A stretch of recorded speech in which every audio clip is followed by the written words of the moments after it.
ಈಗ ಅವ್ರು ಹೊರಟು ಹೋದರು. ಈಗ ಅದನ್ನು ನಾವು ಹೇಳೋದು ಅಷ್ಟು ಸೂಕ್ತ ಅಲ್ಲ.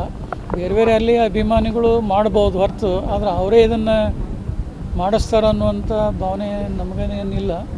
ಆಯಾ ಭಾಗದಲ್ಲಿರುವಂಥ ಅಭಿಮಾನಿಗಳೇನೋ ಅಭಿಮಾನದಿಂದ ಮಾಡ್ತಾ ಇರ್ಬೋದು. ಅದು ಅದಕ್ಕಿಂತ ಮಿಗಿಲಾಗಿ ಒಂದು ಒಳ್ಳೆಯ ನಾಯಕತ್ವ ಬೆಳೆಸ್ಕೊಳ್ಳುವಂಥ ದೃಷ್ಟಿಯಲ್ಲಿ ಮತ್ತು ರಾಜ್ಯದ ಹಿತಚಿಂತನೆಗಳನ್ನು ಕಾಪಾಡುವಂಥ ನಿಟ್ಟಿನಲ್ಲಿ ಜನರ ಸಹಕಾರ ಇವತ್ತು ಭಾಳ ಅವಶ್ಯಕ ಕೆಲವರಿಗಿದೆ ಅಂತ ನಾವು ಭಾವಿಸ್ತಾ ಇದ್ದೇವೆ. ಸೈದ್ಧಾಂತಿಕ ನೆಲೆಗಟ್ಟಿನ ಮೇಲೆ ಯಾರು ಹೋರಾಟ ಮಾಡ್ತಾ ಇದ್ದಾರೆ ಅಂಥವರಿಗೆ ಪಕ್ಷಾತೀತವಾಗಿ ಜಾತ್ಯತೀತವಾಗಿ ಯಾವಾಗಲೂ ರಂಭಾಪುರಿ ಪೀಠ ಗಟ್ಟಿಯಾದಂಥ ಧ್ವನಿಯಲ್ಲೇ ತಮ್ಮ ವಿಚಾರಗಳನ್ನು ಹೇಳ್ತಾ ಬಂದಿದ್ದೇವೆ. ಈ ವಿಜಯೇಂದ್ರ ಅವರ ಒಂದು ವಿಚಾರದಲ್ಲಿ ಕೂಡ ಒಳ್ಳೆಯದನ್ನು ಮಾಡಿದಾಗ ನಾವು ಅದಕ್ಕೆ ಒಂದು ಹೆಮ್ಮೆಯಿಂದ ಹೇಳ್ತೀವಿ. ಅಲ್ಲದ ಮಾರ್ಗವನ್ನು ತುಳಿದಾಗ ಅದನ್ನು ಸರಿಪಡಿಸಿಕೊಳ್ಳಲಿಕ್ಕೆ ಸೂಚನೆಯನ್ನು ಕೂಡ ಕೊಡಲಿಕ್ಕೆ ನಾವು ಹಿಂದೇಟು ಹಾಕೋದಿಲ್ಲ.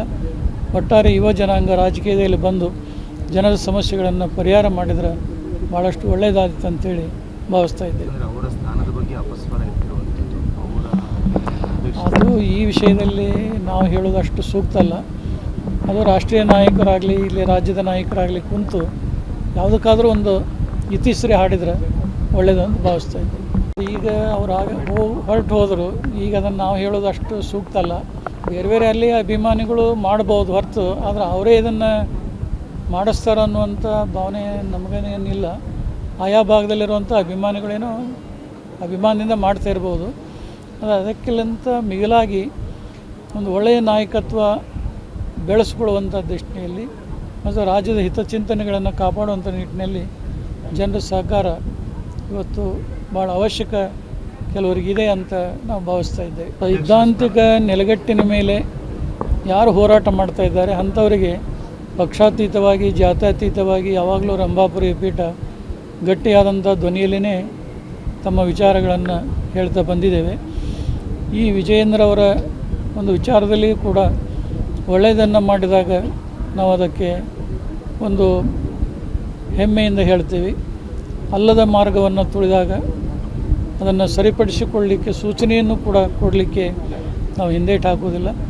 ಒಟ್ಟಾರೆ ಯುವ ಜನಾಂಗ ರಾಜಕೀಯದಲ್ಲಿ ಬಂದು ಜನರ ಸಮಸ್ಯೆಗಳನ್ನು ಪರಿಹಾರ ಮಾಡಿದರೆ ಭಾಳಷ್ಟು ಒಳ್ಳೆಯದಾದಿತ್ತು ಅಂತೇಳಿ ಭಾವಿಸ್ತಾ ಇದ್ದೇವೆ. ಅದು ಈ ವಿಷಯದಲ್ಲಿ ನಾವು ಹೇಳೋದು ಅಷ್ಟು ಸೂಕ್ತ ಅಲ್ಲ. ಅದು ರಾಷ್ಟ್ರೀಯ ನಾಯಕರಾಗಲಿ ಇಲ್ಲಿ ರಾಜ್ಯದ ನಾಯಕರಾಗಲಿ ಕುಂತು ಯಾವುದಕ್ಕಾದರೂ ಒಂದು ಇತಿಶ್ರೀ ಹಾಡಿದರೆ ಒಳ್ಳೆಯದು ಅಂತ ಭಾವಿಸ್ತಾ ಇದ್ದೀವಿ.